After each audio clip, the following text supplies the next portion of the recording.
السلام عليكم، مرحبا. أنا ليلى فتوح. النهاردة هنعمل مع بعض بوريه الفراولة المطبوخة. طبعا ده من الأصناف اللي احنا بنحتاجها جدا، لأنه هو بيدخل معايا في عديد من الحلويات، يعني مجاله واسع جدا في عالم الحلويات. هنستخدم مع بعض 300 جرام من الفراولة الفريش أو المجمدة. هنقطعها مكعبات صغيرة. أنا استخدمت فراولة مجمدة.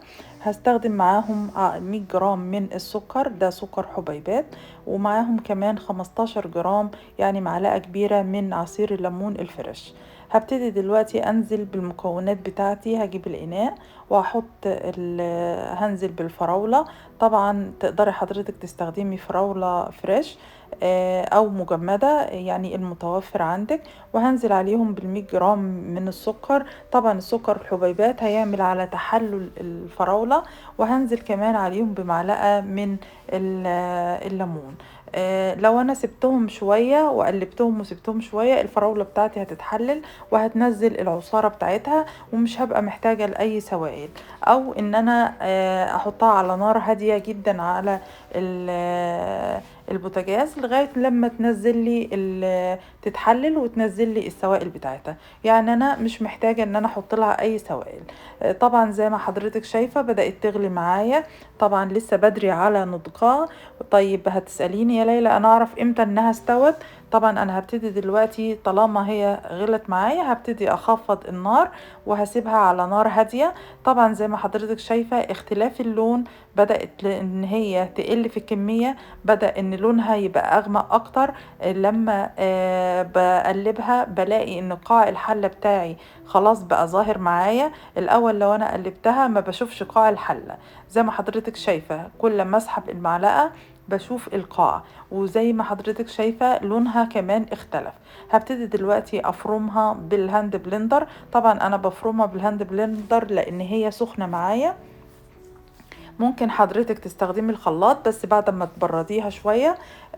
كده بقت ناعمة معايا وتمام. هبتدي دلوقتي اجيب بولة زي ما حضرتك شايفة لونها رائع وكمان ناعمة.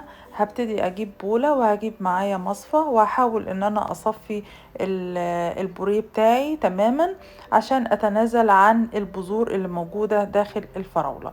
بكده الفراولة بتاعتنا بقت تمام مطبوخة، ما فيهاش نسبة مية. طبعا زي ما احنا نحب ننوه ان هي بستخدمها في التورتات وفي الكريمات وفي حشوات الميكرون، وكمان في الايس كريم، وكمان بعمل منها سيرب، وكمان بدخلها على التشيز وبعمل منها الامواس. يعني مجالها كبير جدا وواسع. عايزة حضرتك تلاحظي الناتج اللي طالع من التصفية. البذور دي انا مش محتاجاها. طبعا لو فيها بذور انا ما اقدرش اعمل منها جليس، يعني انا كمان بستخدمها في عمل الجليس. فلازم تكون صافية وجميلة، وبستخدمها في الجيلي، فلازم ان هي ما يكونش فيها بذور. تقدري حضرتك تحتفظي بيها في التلاجة لمدة اسبوع، او ان انت تحتفظي بيها في الفريزر.